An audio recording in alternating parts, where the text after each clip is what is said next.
Hello hi welcome to all. എല്ലാവരും സുഖമായിരിക്കുന്നെന്ന് വിശ്വസിക്കുന്നു. ഇന്ന് നമ്മൾ നോക്കുന്നത് നിങ്ങളുടെ വ്യക്തിക്ക് ഇപ്പോൾ നിങ്ങളോടുള്ള ഫീലിങ്സ്, കറന്റ് ഫീലിങ്സ്, അവരുടെ ഉള്ളിൽ എന്താണ്, അതാണ് നമ്മൾ നോക്കുന്നത്. ഓക്കെ, ഇതൊരു ജനറൽ റീഡിംഗ് ആണ്. സോ നിങ്ങൾക്ക് റെസനേറ്റ് ആകുന്ന കാര്യങ്ങൾ മാത്രം എടുക്കുക, അല്ലാത്തത് വിട്ടുകളയുക. നെഗറ്റീവിനെ ജീവിതത്തിലേക്ക് അട്രാക്ട് ചെയ്യാതിരിക്കുക. പിന്നെ ഇത് ടൈംലെസ് ആയതുകൊണ്ട് നിങ്ങളുടെ മുന്നിലേക്ക് എപ്പോൾ ഈ വീഡിയോ വരുന്നോ അപ്പോൾ നിങ്ങൾക്ക് ഇത് റെസനേറ്റ് ആകുന്നതായിരിക്കും. ഓക്കെ, പിന്നെ ആദ്യമായിട്ട് ആരെങ്കിലും ഒക്കെ ഈ വീഡിയോ കാണുന്നുണ്ടെങ്കിൽ സബ്സ്ക്രൈബ് ചെയ്യുക. അപ്പൊ നമുക്ക് റീഡിംഗിലേക്ക് പോവാം. നിങ്ങൾക്ക് കിട്ടിയിട്ടുള്ള കാർഡ്സ് ഇതൊക്കെയാണ്. ഇവിടെ ആദ്യം തന്നെ 7 ഓഫ് വൺസ് എന്ന കാർഡ് വന്നിട്ടുണ്ട്. നിങ്ങൾ ചിലപ്പോൾ നോ കോണ്ടാക്റ്റിലുള്ളവരായിരിക്കാം, ഓർ ബ്രേക്കപ്പിലുള്ളവരായിരിക്കാം, അല്ലെങ്കിൽ അവർ നിങ്ങളെ ബ്ലോക്ക് ചെയ്തു പോയ സിറ്റുവേഷൻ ഇവിടെ കാണിക്കുന്നുണ്ട്. ഓക്കെ, ശരിക്കും പറയുകയാണെങ്കിൽ നിങ്ങളുടെ റിലേഷൻഷിപ്പിൽ അവർ ഒട്ടും പ്രിപ്പയർഡ് അല്ല എന്നിവിടെ വളരെ വ്യക്തമായിട്ട് കാണിക്കുന്നുണ്ട്. നിങ്ങൾ ഇവിടെ ഒരു സ്പേസ് കൊടുക്കണം, അവർക്കൊരു ബ്രേക്ക് കൊടുക്കണം എന്ന് കാണിക്കുന്നുണ്ട്. അതുപോലെ നിങ്ങളുടെ ഓർമ്മകളില്, നിങ്ങളുടെ ചിന്തകളിലൊക്കെ ആ ഒരു പേഴ്സൺ സ്റ്റക്കായി നിൽക്കുന്ന പോലെ തോന്നുന്നു. ഒരു ആക്ഷൻ എടുക്കാൻ പറ്റാത്തതുപോലെ ഇവിടെ തോന്നുന്നുണ്ട്. നിങ്ങളുടെ പല കാര്യങ്ങളും അവരെ ടോർച്ചർ ചെയ്യുന്നത് പോലെ നിങ്ങളുടെ ചിന്തകളായിരിക്കാം, അല്ലെങ്കിൽ നിങ്ങൾ അവരെ കുറിച്ച് ചിന്തിക്കുന്നതായിരിക്കാം, അല്ലാന്നുണ്ടെങ്കിൽ നിങ്ങൾ അവരെ ചേസ് ചെയ്ത് പോകുന്നുണ്ടാകാം, നിങ്ങൾ അവരെ നിങ്ങൾ അടുത്തോട്ട് വരാൻ വേണ്ടിയിട്ട് ഫോഴ്സ് ചെയ്യുന്നുണ്ടാകാം. ഇങ്ങനത്തെ കാര്യങ്ങളൊക്കെ ആ പേഴ്സണെ ടോർച്ചർ ചെയ്യുന്നത് പോലെ വളരെ ബുദ്ധിമുട്ടിക്കുന്നതായിട്ട് ഇവിടെ കാണിക്കുന്നുണ്ട്. ഇതിന് കാരണം ആ പേഴ്സണ് ഇപ്പോൾ കുറച്ച് സ്പേസ് വേണം. നിങ്ങളുടെ റിലേഷൻഷിപ്പിൽ ഈ നിങ്ങളുടെ കാര്യങ്ങൾ മാത്രമല്ല, ഇപ്പോൾ പല കാര്യങ്ങളും ഇൻവോൾവ് ആയതായിട്ട് കാണിക്കുന്നുണ്ട്. അതുകൊണ്ട് തന്നെ ആ പേഴ്സണ് നിങ്ങളെ വിട്ടിട്ട് ആ ഒരു കാര്യത്തിലേക്കും പോകേണ്ട ഒരു സിറ്റുവേഷൻ ഇവിടെ ഉണ്ട്. അതുകൊണ്ട് നിങ്ങൾ അവരുടെ പുറകാലെ ഇങ്ങനെ ചേസ് ചെയ്തു പോയിട്ട് കാര്യം ഉണ്ടാകില്ല. ഈ ഒരു റിലേഷൻഷിപ്പ് ഇങ്ങനെ നിങ്ങൾ പുറകിലൂടെ പോകുന്ന സമയത്ത് ഈ ഒരു റിലേഷൻഷിപ്പ് കുറച്ചും കൂടി ടോക്സിക് ആയിട്ട് പോകും. അവിടെ നിങ്ങൾക്കും നിങ്ങളുടെ പേഴ്സണും വളരെ ഹെൽത്ത് ഇഷ്യൂസ് ഒക്കെ നേരിടേണ്ടി വരും. ഇപ്പോൾ തന്നെ നിങ്ങളുടെ റിലേഷൻഷിപ്പ് എനിക്ക് തോന്നുന്നു കുറച്ച് കോംപ്ലിക്കേറ്റഡ് ആയി പോകുന്നുണ്ടാകാം. ബ്രേക്കപ്പിലുള്ളവരാണെങ്കിലും നോ കോണ്ടാക്റ്റിലുള്ളവരാണെങ്കിലും ഇപ്പോൾ നിങ്ങൾ റിലേഷൻഷിപ്പിലൂടെ പോകുന്നവരാണെങ്കിലും നിങ്ങളുടെ ബന്ധം കുറച്ചും കൂടി കോംപ്ലിക്കേറ്റഡ് ആയിട്ട് പോകുന്ന ഒരു ടൈം ആയിരിക്കാം ഇത്. ഈ ഒരു സിറ്റുവേഷനിൽ നിന്നും നിങ്ങൾ കുറച്ചൊന്ന് ബാക്ക് വലിഞ്ഞു നിൽക്കുക. കാരണം അവർക്ക് ഇപ്പോൾ പല കാര്യങ്ങളും ശ്രദ്ധിക്കേണ്ട ഒരു ടൈം വന്നിരിക്കുകയാണ്. ഓക്കെ, നിങ്ങളുടെ ഓരോ കാര്യവും ഈ ഒരു വ്യക്തിക്ക് വളരെ ബുദ്ധിമുട്ടുണ്ടാക്കുന്നുണ്ടെങ്കിൽ പോലും അവർക്ക് പൂർണ്ണമായിട്ടും നിങ്ങളെ മനസ്സിൽ നിന്നും എടുത്തു കളയാൻ സാധിക്കുന്നില്ല. അവർക്കത് വിചാരിച്ചെങ്കിൽ പോലും നടക്കുന്നില്ല. ഓക്കെ, അതിന് കാരണം ആ വ്യക്തിക്ക് നിങ്ങളോടുള്ള ഒരു അഡിക്ഷൻ തന്നെയാണ്. അതുകൊണ്ട് ഇവിടെ നിങ്ങളടുത്ത് ഫീലിങ്സ് ഇല്ല എന്ന് ഒരിക്കലും പറയാൻ പറ്റില്ല. ഡെഫിനറ്റ്ലി നിങ്ങളടുത്ത് ഫീലിങ്സ് ഉണ്ട്.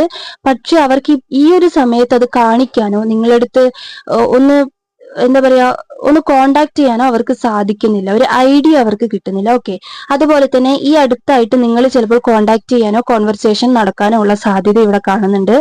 പിന്നെ ഇവിടെ നൈറ്റ് ഓഫ് വൺസ് വന്നിട്ടുണ്ട്. അതായത് ഈ തൊട്ടടുത്തായിട്ട് തന്നെ ഒരു ആക്ഷൻ ഈ ഒരു വ്യക്തി നിങ്ങളുടെ കാര്യത്തിൽ എടുക്കുന്നതായിരിക്കും. കാരണം നിങ്ങളടുത്ത് ഒരു സ്ട്രോങ് ആയിട്ടുള്ള അട്രാക്ഷൻ ഇവിടെ ഉണ്ടാവുന്നുണ്ട്.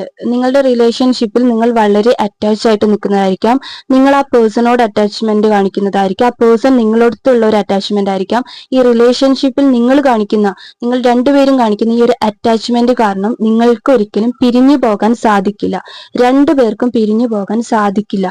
അതുകൊണ്ട് തന്നെ ഈ ഒരു പേഴ്സൺ നിങ്ങളടുത്ത് സ്ട്രോങ് ആയിട്ടുള്ള ഒരു അട്രാക്ഷൻ ഉണ്ടാകുന്നുണ്ട്. നൈറ്റ് ഓഫ് വൺസ് ഇവിടെ വന്നതുകൊണ്ടാണ് ഞാൻ പറയുന്നത് അവരൊരു ആക്ഷൻ എടുക്കുന്നതാണ്. അതുപോലെ ഇവരുടെ വേൾഡ് കാർഡ് വന്നിട്ടുണ്ട്. ഒരു നാച്ചുറൽ ആയിട്ടുള്ള ഒരു ആക്ഷൻ, ഒരു ചേഞ്ച് നിങ്ങളുടെ റിലേഷൻഷിപ്പിൽ സംഭവിക്കുന്നതാണ്. ഓക്കെ, മനഃപൂർവ്വം ഈ പേഴ്സൺ നിങ്ങളുടെ കാര്യത്തിൽ നിങ്ങളുടെ പല കാര്യങ്ങളിലും ഇടപെടാതെ മാറി നിൽക്കുന്നതായിട്ട് എനിക്ക് തോന്നുന്നുണ്ട്. കാരണം അവർക്കറിയാം അവർ ഇങ്ങനെ ചെയ്യുമ്പോൾ, നിങ്ങളുടെ അടുത്ത് റെസ്പോണ്ട് ചെയ്യാതിരിക്കുമ്പോൾ നിങ്ങൾക്ക് വേദനിക്കുന്നുണ്ട്, അവർ ഒരുപാട് സങ്കടപ്പെടുന്നുണ്ടെന്ന് അവർക്ക് തന്നെ അറിയാം. എങ്കിൽ പോലും അവർ നിങ്ങളടുത്തോട്ട് വരാൻ ശ്രമിക്കുന്നില്ല. കാരണം നിങ്ങളുടെ റിലേഷൻഷിപ്പിൽ പല കാര്യങ്ങളും ഇപ്പോൾ ഇൻവോൾവ്ഡ് ആയിരിക്കാം, പലതും ഇൻവോൾവ്ഡ് ആയിരിക്കാം. ചിലപ്പോൾ അവരെന്തെങ്കിലും യാത്രയിലായിരിക്കാം, ഓർ ദൂരത്തുള്ള ആളുകളൊക്കെ ആയിരിക്കാം. ഓക്കെ, ഇനിയിപ്പം നിങ്ങളായിരിക്കാം ബ്ലോക്ക് ചെയ്തിട്ടുണ്ടാകുക. ആ ഒരു കാര്യം പോലും ആ പേഴ്സണെ വളരെയധികം വേദനിപ്പിക്കുന്നുണ്ട്, ബുദ്ധിമുട്ടിക്കുന്നുണ്ട്. ഓക്കെ, അത് നിങ്ങൾ മനസ്സിലാക്കുക. അതിന് കാരണം എന്താന്ന് വെച്ചിട്ടുണ്ടെങ്കിൽ, നിങ്ങൾ കരുതും ഇപ്പൊ നിങ്ങൾ ഈ പോകുന്ന ഒരു സിറ്റുവേഷൻ എന്തോ ഒരു വലിയ സംഭവമാണ്, നിങ്ങൾ ഇനി ഒന്നാകില്ല, എനിക്ക് പറ്റില്ല, അങ്ങനെയൊക്കെ ഓവറായിട്ട് ചിന്തിച്ച് നിങ്ങൾ വെക്കുന്നുണ്ടെങ്കിൽ ഒരു കാര്യം നിങ്ങളിവിടെ മനസ്സിലാക്കുക, നിങ്ങൾക്ക് നാച്ചുറൽ ആയിട്ടുള്ള ഒരു ചേഞ്ച് സംഭവിക്കുന്നുണ്ട്. ഉറപ്പായിട്ടും അവരൊരു ആക്ഷൻ, നിങ്ങൾക്കുള്ള ഒരു പോസിറ്റീവ് ആയിട്ടുള്ള ഒരു ആക്ഷൻ എടുക്കുന്നതാണ്.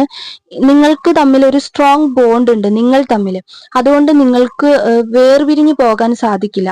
ഓക്കെ, അതുകൊണ്ടാണ് ഇവിടെ നിങ്ങളുടെ അടുത്ത് ഒരു സ്ട്രോങ് ആയിട്ടുള്ള അട്രാക്ഷൻ അവർക്ക് ഉണ്ടാവുന്നുണ്ട്, ഒരു ആക്ഷൻ അവർ എടുക്കുമെന്ന് ഞാൻ പറയാൻ കാരണം.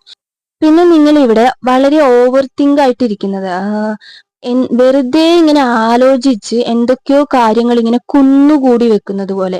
ഈ ഒരു ചെറിയ സംഭവമാണ് ഇപ്പൊ നടന്നുകൊണ്ടിരിക്കുന്നതെങ്കിലും നിങ്ങളുടെ റിലേഷൻഷിപ്പിൽ എന്തോ വലിയ കാര്യം നടക്കുകയാണ്, ഇനി ഒന്നാകില്ല, ഇത് ശരിയാവില്ല, സെറ്റ് ആകില്ല, അങ്ങനെയൊക്കെ വിചാരിച്ചിരിക്കുന്ന പലരും ഇതിന്റെ ഇടയിലുണ്ട്.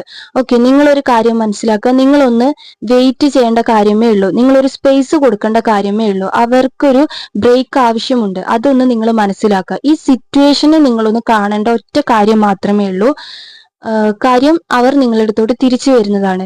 ഇനിയിപ്പോ തേർഡ് പാർട്ടിയുടെ കൂടെ പോയിട്ടുള്ള ഒരു വ്യക്തിയാണെങ്കിൽ പോലും, നിങ്ങളുടെ പേഴ്സൺ നിങ്ങളെ വിട്ടിട്ട് വേറൊരു വ്യക്തിയുടെ കൂടെ പോയിട്ടുള്ള ഒരാളാണെങ്കിൽ പോലും, നിങ്ങൾക്ക് അവരില്ലാതെ പറ്റില്ല എന്ന് കരുതി നിങ്ങൾ ഇരിക്കുന്നുണ്ടെങ്കിൽ, നിങ്ങൾ അവരെ ചേസ് ചെയ്ത് അവരുടെ പുറകാലെ പോകുന്നുണ്ടെങ്കിൽ, നിങ്ങളോടും കൂടിയാണ് പറയുന്നത്, ഒരു സൈഡ് ഒന്ന് ബാക്ക് വലിഞ്ഞു നിൽക്കുക, നിങ്ങളൊരു കുറച്ച് സ്പേസ് ഇട്ട് നിങ്ങൾ നിൽക്കുക. ഉറപ്പായിട്ടും അവർക്ക് നിങ്ങളടുത്ത് ഒരു അട്രാക്ഷൻ ഉണ്ടാകുന്നുണ്ട്. ഞാൻ ഇവിടെ എല്ലാവരുടെ കാര്യം കൂടിയാണ് പറയുന്നത്. ഓക്കെ, ഇത് റെസനേറ്റ് ആകുന്ന ആളുകൾ മാത്രം എടുക്കുക കേട്ടോ. അതേപോലെ തന്നെ ഇപ്പൊ റിലേഷൻഷിപ്പിലൂടെ മുന്നോട്ട് പോയിക്കൊണ്ടിരിക്കുന്നവരാണെങ്കിൽ പോലും, നിങ്ങളുടെ റിലേഷൻഷിപ്പ് ഇപ്പോൾ ഒരു കോംപ്ലിക്കേറ്റഡ് ആണ്. ഇവിടെ പലവരുടെയും ബന്ധം വളരെ കോംപ്ലിക്കേറ്റഡ് ആയിട്ടാണ് പോയിക്കൊണ്ടിരിക്കുന്നത്. റിലേഷൻഷിപ്പിൽ പോയിക്കൊണ്ടിരിക്കുന്നവരുടെ ബന്ധം കോംപ്ലിക്കേറ്റഡ് ആയിട്ട് പോകുന്നുണ്ടെങ്കിൽ നിങ്ങളൊന്ന് കുറച്ച് ബ്രീത്തിങ് സ്പേസ് കൊടുക്കുക, അത്രയേ ഉള്ളൂ. ഒന്ന് മാറി നിൽക്കുക. അത് കുറച്ചൊന്ന് കഴിയുമ്പോഴത്തേക്കും അതൊന്ന് റെഡിയായി വരുന്നതാണ്. ഓക്കെ, ഈ ഒരു കാര്യത്തിന് വേണ്ടിയിട്ട് നിങ്ങൾ വലിയ വലിയ തീരുമാനങ്ങൾ, ഒട്ടും വേണ്ട എന്നുള്ള തീരുമാനങ്ങൾ, അല്ലെങ്കിൽ അവരെ ഹേർട്ട് ചെയ്യിപ്പിക്കുന്ന വാക്കുകൾ, അല്ലെങ്കിൽ നിങ്ങളെ ഹേർട്ട് ചെയ്യിപ്പിക്കുന്ന രീതിയിൽ ഇരിക്കുക. നിങ്ങളിപ്പോൾ മാനസിക പ്രശ്നങ്ങളൊക്കെ അനുഭവിക്കുന്നുണ്ടാകാം, നിങ്ങളുടെ പേഴ്സൺ നിങ്ങളുടെ ചെറിയ തോതിൽ അനുഭവിക്കുന്നുണ്ടാകാം. നിങ്ങൾ ഇങ്ങനെയൊന്നും ചെയ്യേണ്ട കാര്യമില്ല. ഓക്കെ, ഈ ഒരു ടൈമും ഈ ഒരു എനർജിയും ഒക്കെ മാറി വരുന്നതാണ്. ഈ ഒരു സിറ്റുവേഷനെ നിങ്ങളൊന്ന് കണ്ടറിയുക, അത് മാത്രമേ ഇവിടെ പറയുന്നുള്ളൂ. സ്പേസ് കൊടുക്കുക.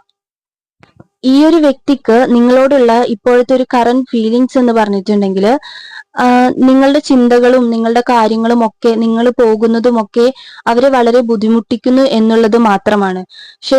എന്ന് കരുതിയിട്ട് അവർക്ക് ഫീലിങ്സ് ഇല്ല എന്നല്ല, അവരുടെ ഉള്ളില് നിങ്ങളുടെ ഈ ഒരു കാര്യങ്ങളിൽ നിന്ന് മാറി നിൽക്കാൻ അവർക്ക് സാധിക്കുന്നുമില്ല. ഇത് രണ്ടും അവരൊരു രണ്ടായിട്ട് ചിന്തിക്കുന്നത് പോലെയാണ് ഇവിടെ കാണുന്നത്. ഓക്കെ, ഈ ഒരു റീഡിംഗ് എന്ന് പറയുന്നത് ഇത്രയേ ഉള്ളൂ. നിങ്ങൾക്ക് റെസനേറ്റ് ആകുന്നുണ്ടെങ്കിൽ ലൈക്ക് ചെയ്യുക, അതുപോലെ കമന്റ് ചെയ്യുക.